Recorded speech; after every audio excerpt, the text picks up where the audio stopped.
boys, Jake, and Jeremy, for another edition of Beren, Boys, Bekius. Beren, Boys, Bekius. Yes, sir, it's back. We're back for another edition, Parshat Lech Lecha. Back in the studio, baby.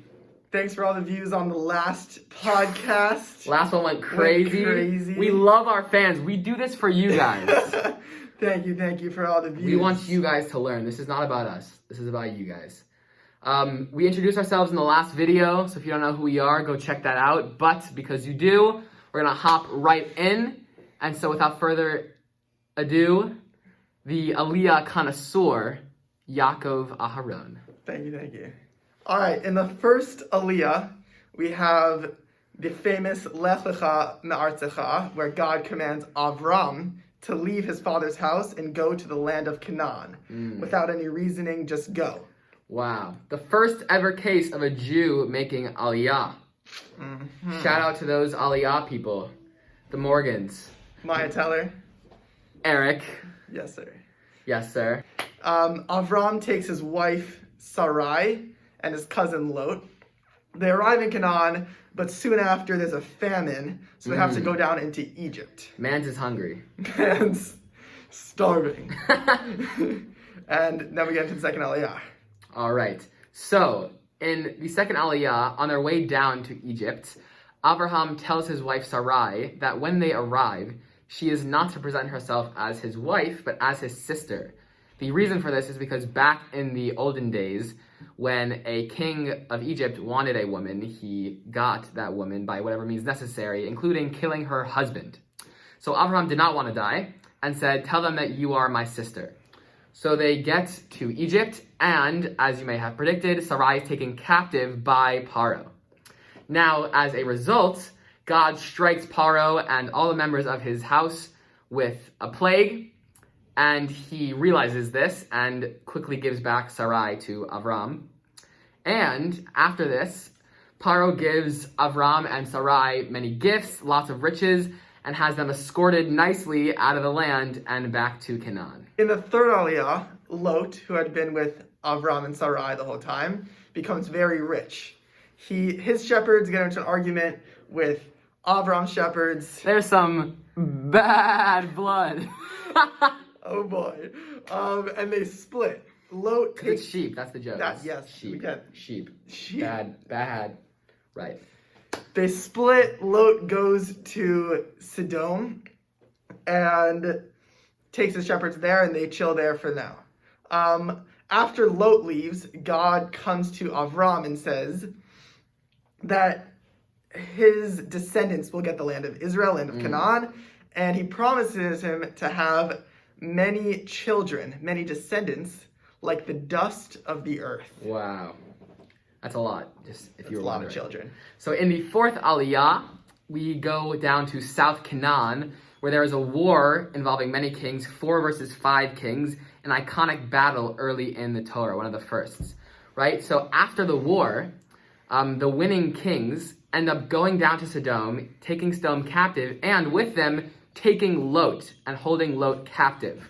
Now, Avram was not going to let this slide because his boy is being held captive by some kings.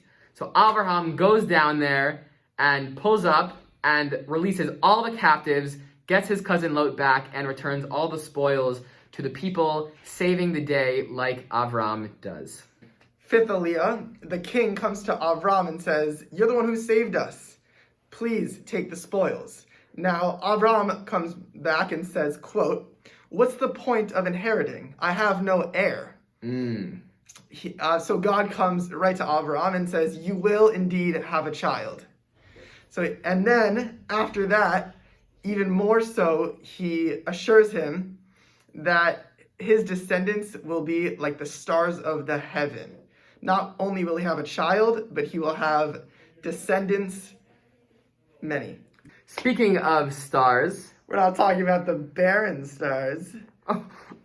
peep the tie. Those are some nice ties. As well as the aforementioned dust, the stars in the dust, we have a very special Dvar Torah from a very special friend of mine, Zev Reamer. Quick question that I have. God tells Abraham two separate occasions. That one time he tells him that his offspring, his children, is going to be like the dust.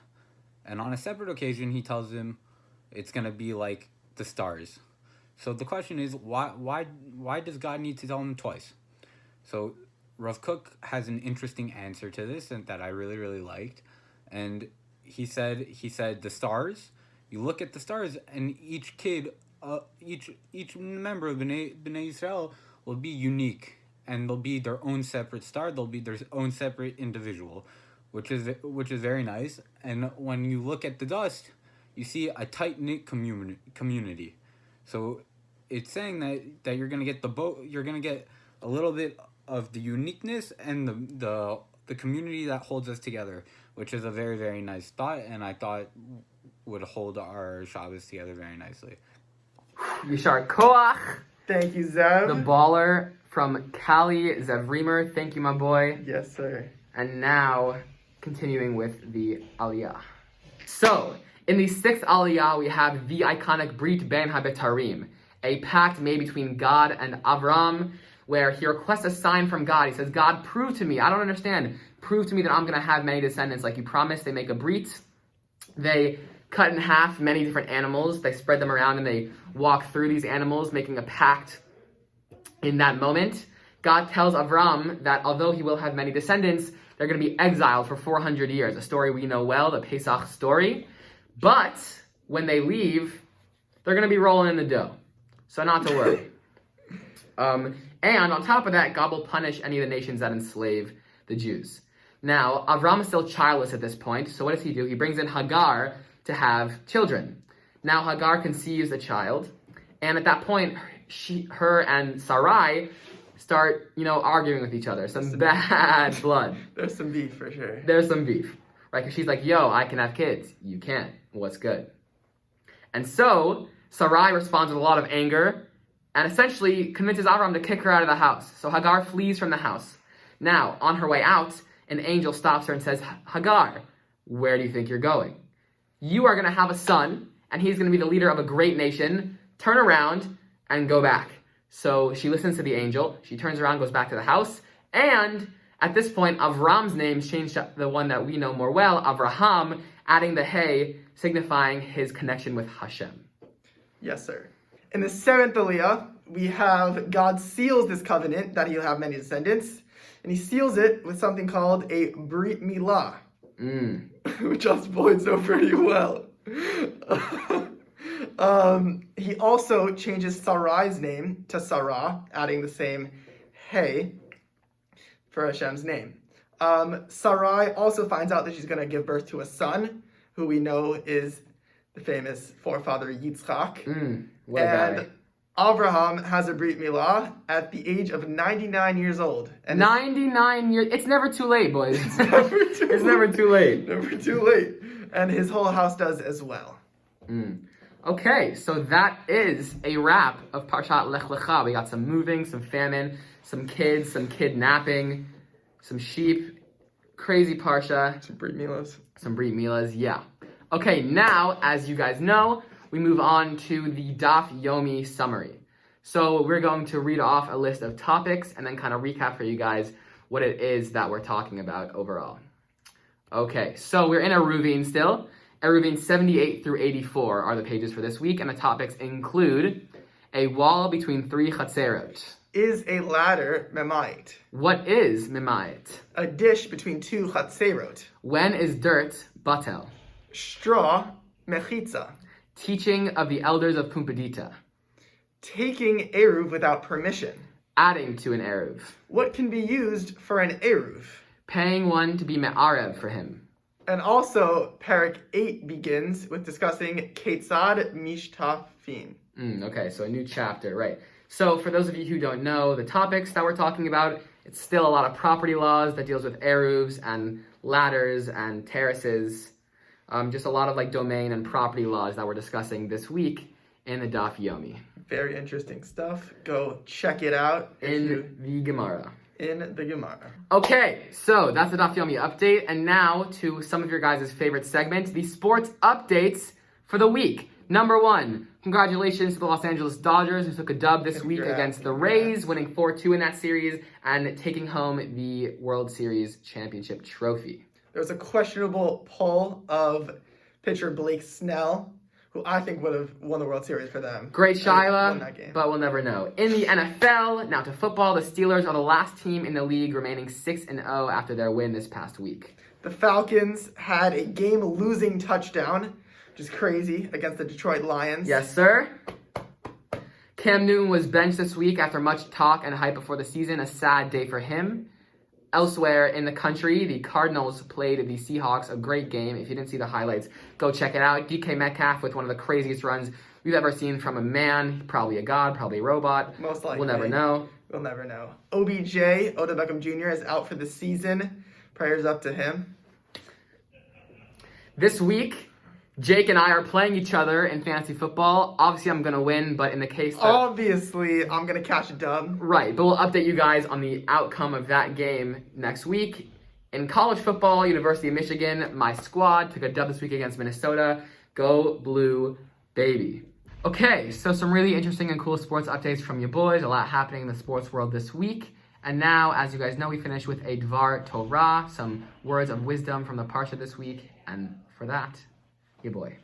Yes, we have at the very beginning of the Parsha, we have the Pasuk, Lech Lecha me'artzecha u'mimoladetecha u'mibeit avicha.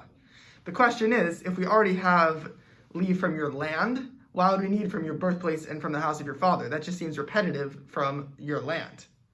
And the answer is... Right.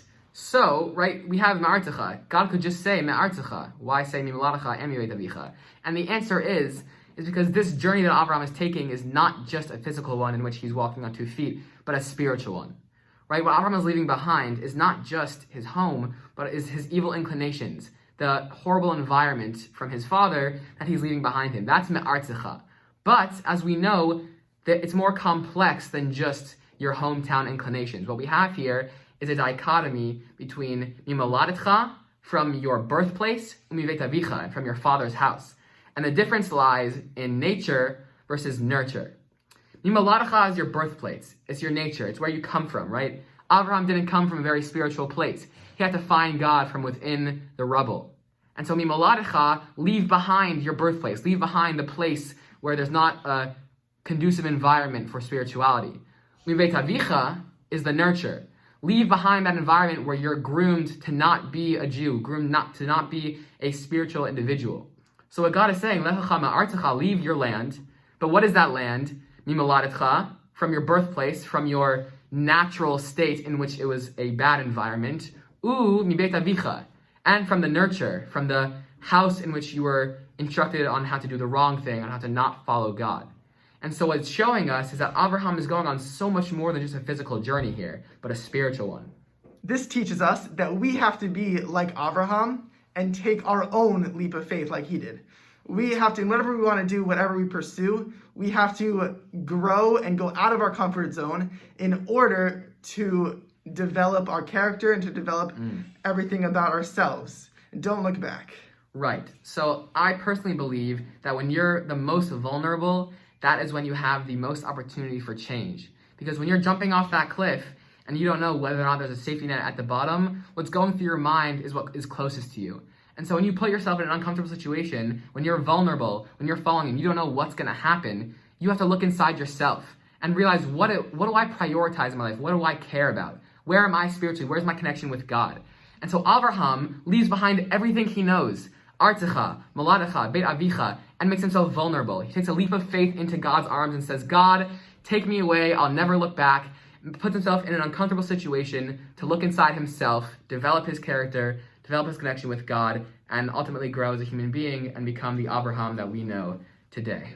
And sometimes when you be like Avraham, you'll fail. But more often than not, you'll succeed. You'll take yourself out of that comfortable zone and instead succeed in a different way that you didn't even know was possible.